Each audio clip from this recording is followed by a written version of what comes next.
There is a bridge in China that you cannot see from the ground. Not because it is hidden, not because it is underground or covered or concealed in any way. You cannot see it from the ground because it is so far above you that when you stand at the bottom of the gorge, the bridge deck, the surface that vehicles drive across, hangs 565 meters above the river below. That is higher than the roof of the Empire State Building, higher than the tip of the Eiffel Tower, higher than any bridge in the United States, in Europe, in the entire Western world. By a margin so large that the second highest bridge on Earth is also in China. That bridge was considered an engineering impossibility until China built it. There is a railway in China that crosses a plateau so high, so cold, and so geologically unstable. Shifts under load and destroys any foundation placed on top of it. The altitude along the route reaches 5,072 meters above sea level. Diesel locomotives lose power. Workers cannot breathe without supplemental oxygen. The weather is lethal for significant portions of the year. China built the railway anyway. It has been operating for nearly 20 years. There is a road in China that crosses the most inhospitable desert in Asia. A sea of sand dunes shifting across an area larger than Germany. In temperatures that swing from -20 in winter to +40 in summer. In a region that receives almost no rainfall and where the wind moves the landscape itself. Engineers said a road across that desert would be buried by dunes within a year. They said maintenance would be impossible. They said the economics of building in that environment could never be justified. China built the road. Then it built a second one. Then it built the world's first desert ring road, a loop of highway that circles the entire desert, connecting communities that were previously accessible only by camel or aircraft. Opening a region the size of a European country to ground transportation for the first time in human history.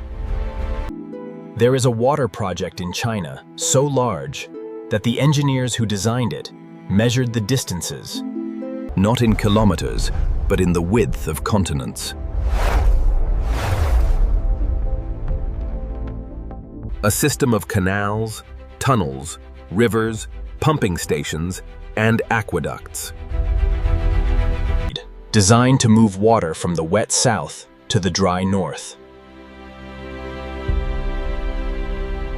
A transfer of fresh water across the backbone of a country that covers a landmass nearly the size of Europe. Solving a water distribution problem that China's civilization has struggled with for thousands of years.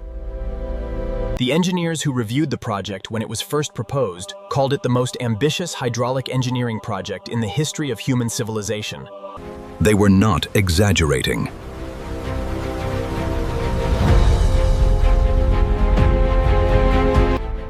This is what China builds when the problem is hard enough. Not a better version of what exists. A different category of solution that redefines what infrastructure means. Before we go further, drop a comment right now. Where in the world are you watching from, and what time is it there? Hit subscribe if you are new here. This is where the world's most extraordinary stories come alive. Now, let's go. The bridge that touches the sky. Doge.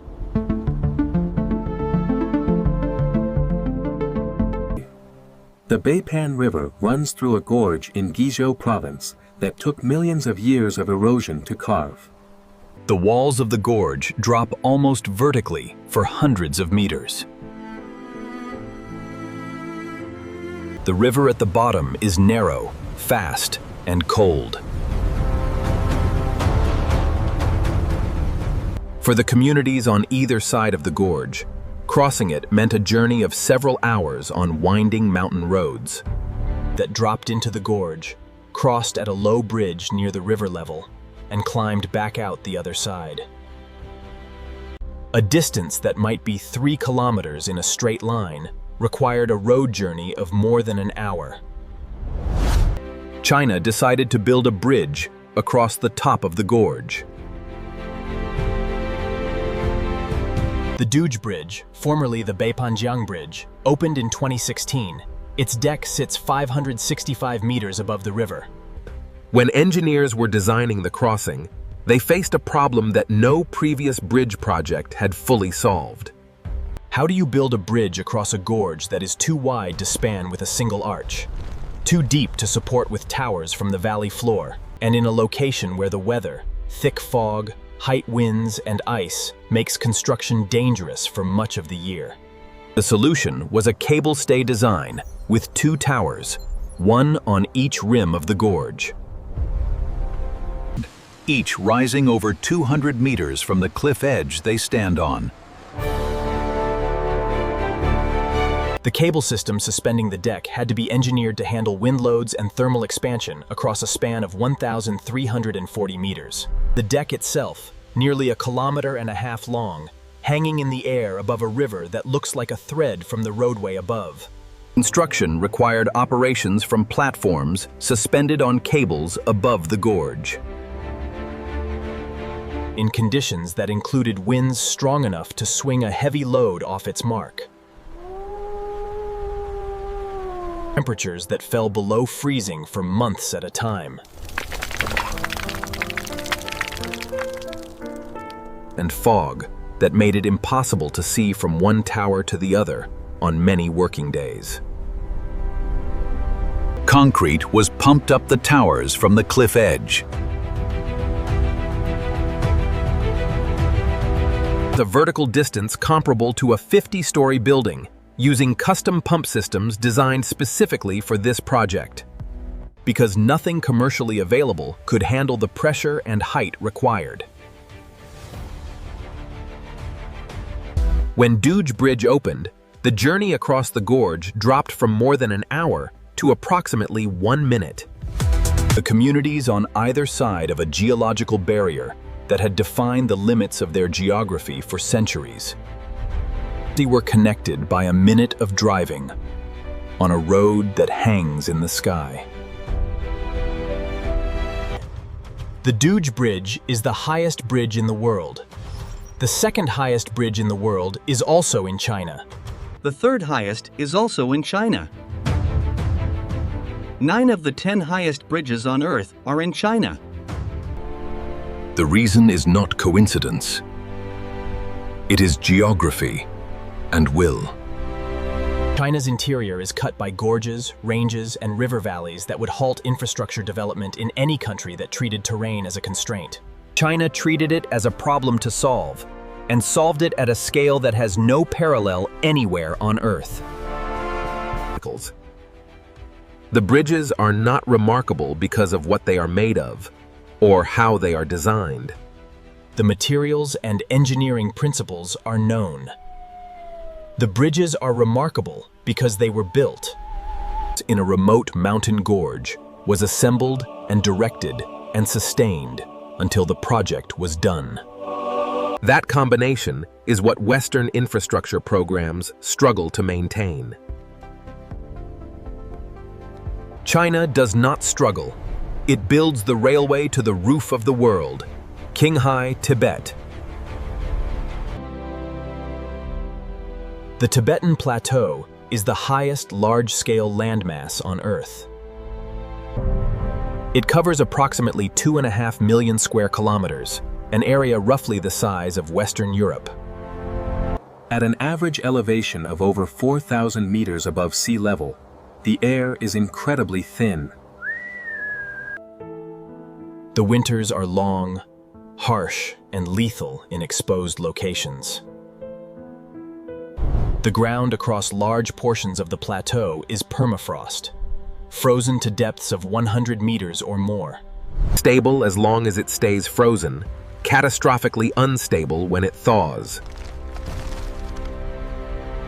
Before 2006, the only way to reach Lhasa, Tibet's capital, by land from the Chinese interior was a road journey of several days, taught across terrain that closed seasonally and required vehicles capable of operating at extreme altitude.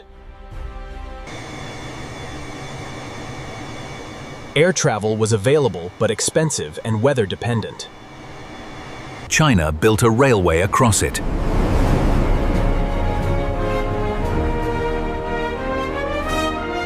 The Qinghai-Tibet Railway covers 1,956 kilometers from Xining in Qinghai Province to Lhasa. For 960 kilometers of that distance, nearly half the total route, the track runs across permafrost. The highest point on the line is Tungula Pass at 5,072 meters above sea level, the highest railway point on Earth.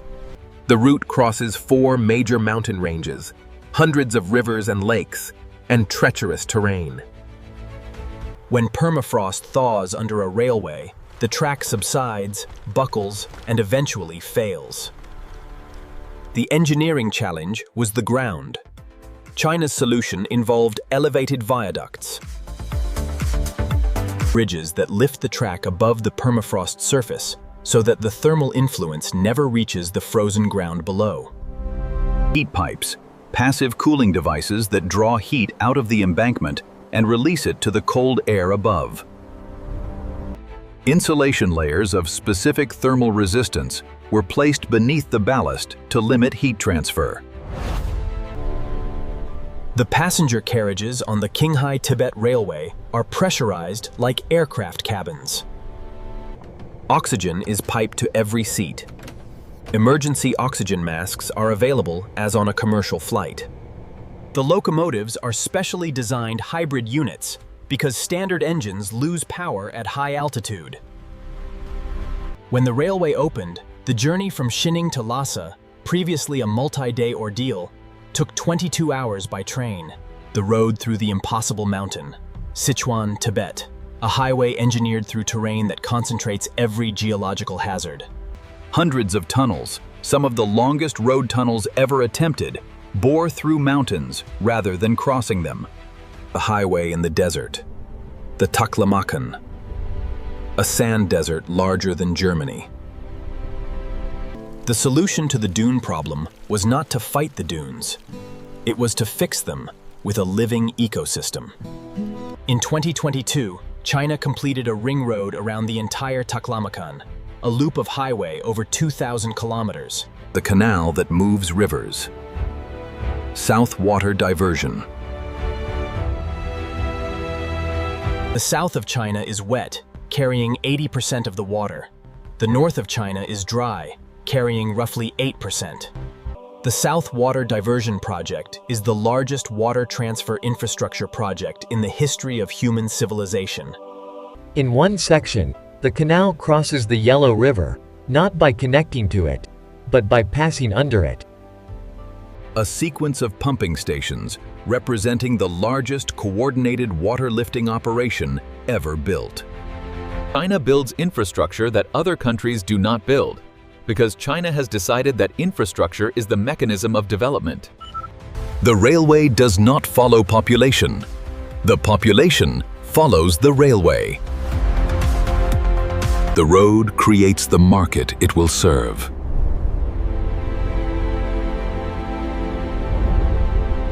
China builds for the demand the infrastructure will generate, not the demand that exists before it is built. The engineers said so. The economics said so. The terrain said so. China built them anyway.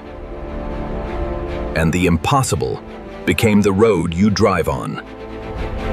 The world keeps calling things impossible. China keeps building them.